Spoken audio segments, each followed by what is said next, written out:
Bismillahirrahmanirrahim. Assalamualaikum warahmatullahi wabarakatuh. Alhamdulillah wassalatu wassalamu ala Rasulillah wa ala alihi wa ashabihi wa man ittaba'a hudah, amma ba'd. Masih keutamaan dan keistimewaan salat subuh dan salat asar. Kemarin kita sudah singgung keistimewaan sholat subuh dan sholat asar. Satu adalah jaminan masuk surga. Ya, karena orang melakukan sholat asar dan sholat subuh tentunya melakukan sholat 5 waktu. Karena sholat subuh dan sholat asar itu lebih berat dibandingkan sholat 5 waktu yang lainnya. Bandingkan dengan maghrib, isya dan zuhur. Maka yang pertama keistimewaan salat subuh dan asar adalah jaminan masuk surga. Sebagaimana sabda Rasulullah sallallahu alaihi wasallam, "Man shallal bardaini dakhalal jannah." Barang siapa salat al-bardaini, salat 2 waktu yang dingin, yaitu subuh dan asar maksudnya, maka dia pasti masuk surga, dakhalal jannah. Yang kedua adalah dia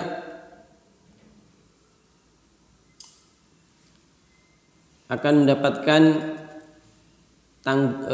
jaminan dari Allah. Siapa yang salat subuh, maka dia berada dalam jaminan Allah. Rasulullah sallallahu alaihi wasallam bersabda, "Man shalla subha fahuwa fi zimmatillah." Barang siapa salat subuh, maka fahuwa fi zimmatillah, dia berada dalam jaminan Allah Subhanahu wa taala. Fanzur ya ibn Adam la yatlubanna Allahu min zimmati bi syai'. Lihat bagaimana wahai anak Adam, bagaimana Allah itu tidak minta apapun juga dalam memberikan jaminan. Kemudian yang ketiga, salat subuh dan salat asar dihadiri oleh malaikat siang dan malaikat malam. Jadi malaikat itu silih berganti, ya, shift-shiftan. Kalau malam ada malaikat tersendiri, kalau siang ada malaikat tersendiri. Malaikat siang dan malam itu bertemu di salat subuh dan salat asar. Malaikat malam turun di waktu subuh. Malaikat malam itu mau naik di waktu salat subuh.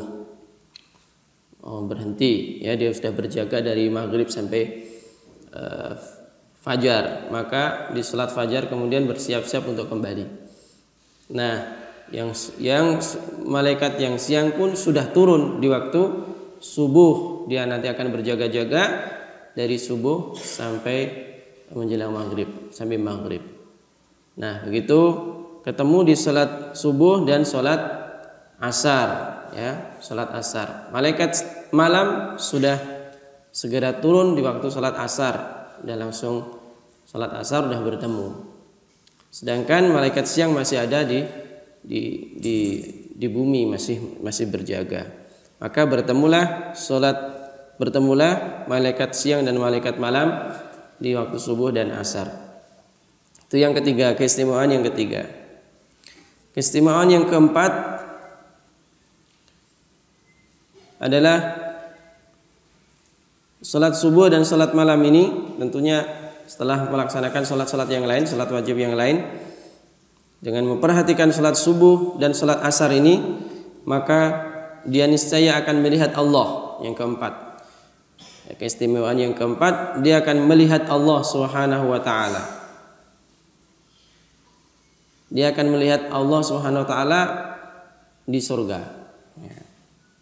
Hadisnya adalah wa an Jarir bin Abdullah al-Bajalli radhiyallahu anhu qala kunna 'inda an-nabiy sallallahu alaihi wasallam fa nazara ila al-qamari lailatal badri Faqala innakum satarawna rabbakum kama tarawna hadzal qamar. La tudammuna fi ru'yatihi. Dari Jarir bin Abdullah, dari sahabat Jarir bin Abdullah Al-Bajalli, semoga Allah meridhoinya, radhiyallahu anhu, dia berkata, kunna indan nabiyyi, kami dulu di sisi Nabi sallallahu alaihi wasallam, di sisinya atau di samping kami para sahabat berada di sekitar Nabi, di sampingnya para nabi, di sekitarnya Nabi sallallahu alaihi wasallam dengan para sahabat. Fanadhara ilal qamari lailatal badri. Kemudian Nabi melihat ke atas, melihat al-qamar, melihat bulan. Jadi biasanya Nabi itu berkumpul dengan para sahabat di Masjid Nabawi biasanya. Nah, kalau misalkan lihat bulan itu tinggal lihat ke atas, karena Masjid Nabawi itu tidak ada atapnya. Ada atapnya tapi sebagian saja, sebagiannya enggak. Ataupun bisa saja berkumpul di luar masjid kemudian beliau melihat ke atas. Ketika bulan dalam keadaan purnama, berarti pas tanggal 15. Dalam keadaan purnama sehingga bulat, terang dan bulat. Faqala, kemudian beliau bersabda, innakum, sesungguhnya kalian, satarawna rabbakum, akan melihat Rabb kalian dengan mata kalian sendiri. Kama tarawna hadzal qamar, sebagaimana kalian bisa melihat bulan.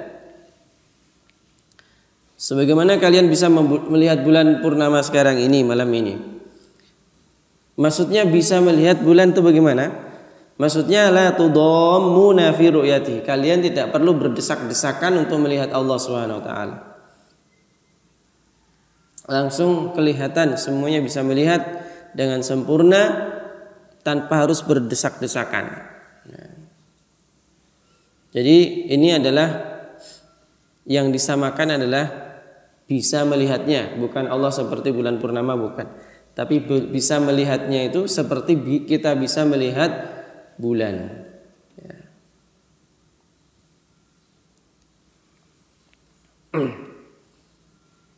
Karena apa? Karena sekarang kita tidak bisa melihat Allah. Jadi besok bisa. Sekarang kita bagaimanapun nggak akan bisa melihat Allah. Nabi aja nggak bisa melihat Allah. Nabi Musa aja pengen ketemu dengan Allah Subhanahu wa taala, maka Nabi Musa tersungkur pingsan, nggak bisa melihat Allah. Nabi kita Nabi Muhammad SAW Isra Mi'raj dan bertemu dengan Allah, bercakap-cakap dengan Allah. Tapi ketika Aisyah radhiyallahu anha ditanya apakah Nabi kita ini melihat Allah, maka Aisyah mengatakan, nurun, gak bisa. Anna lahu yara, atau kama qalat. Jadi ya cahaya, tidak bisa melihat langsung gitu. Adanya melihat cahaya, tapi nggak bisa melihat Allah langsung. Ya gitu. Nah, Rasulullah SAW mengatakan, bersabda, kalian nanti bisa melihat Allah sebagaimana kalian bisa melihat bulan purnama pada malam ini. Jadi yang disamakan bisanya, bukan Allah seperti bulan purnama, bukan. Sehingga kalian tidak perlu berdesak-desakan. Nah, supaya kalian bisa melihat Allah gimana? Fa in istata'tum alla tughlabu ala salatin qabla tulu'i syamsi wa qabla ghurubiha faf'alu. Apabila kamu bisa menyempurnakan salat sebelum terbitnya matahari, menyempurnakan salat subuh, wa qabla ghurubiha, dan salat sebelum tenggelamnya matahari, yakni salat asar, maka laksanakanlah salat subuh dan salat asar dengan sebaik-baiknya. Kalian pasti akan melihat Allah Subhanahu wa taala kelak di akhirat, di surga Allah Subhanahu wa taala. Dan itu adalah kenikmatan tertinggi, melebihi nikmatnya kita memakan buah-buahan, indahnya lebih indah dan lebih nikmat dibanding dengan para bidadari dan seterusnya. Semua kenikmatan yang ada di surga itu akan kalah dengan kenikmatan melihat Allah Subhanahu wa taala. Jadi melihat dengan wajah kita, dengan mata kita itu merasa nikmatnya menjalar ke seluruh tubuh, kebahagiaan yang luar biasa, dan akan sifatnya jasmani dan rohani yang merasakan lezatnya bisa melihat Allah Subhanahu wa taala. Ya. Orang itu memakan itu lezatnya jasmani. Orang bertemu dengan keluarganya itu sifatnya indahnya indah rohani. Bertemu dengan Allah itu jasmani dan rohani semua menjadi indah dan nikmat dan lezat, semua menjadi kebahagiaan yang betul-betul hakiki, luar biasa. Maka dia adalah puncak dari kenikmatan di surga adalah bisa bertemu dengan Allah Subhanahu wa taala.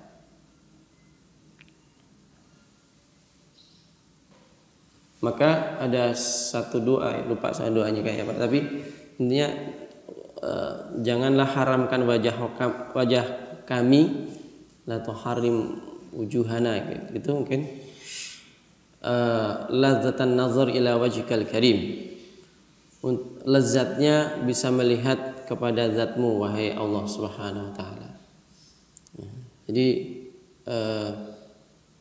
bertemu dengan Allah adalah kebahagiaan yang hakiki.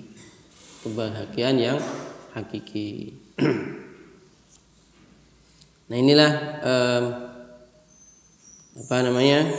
keistimewaan salat subuh dan salat asar. Salat subuh dan salat asar. Semoga Allah Subhanahu wa taala mengkaruniakan kita untuk bisa menggapai ridha Allah dan surga Allah dan bisa melihat wajah Allah, melihat zat Allah Subhanahu wa taala. Sekira itu sallallahu ala nabiyina Muhammadin wa ala alihi washabihi wasallam walhamdulillahirabbil alamin. Assalamualaikum warahmatullahi wabarakatuh.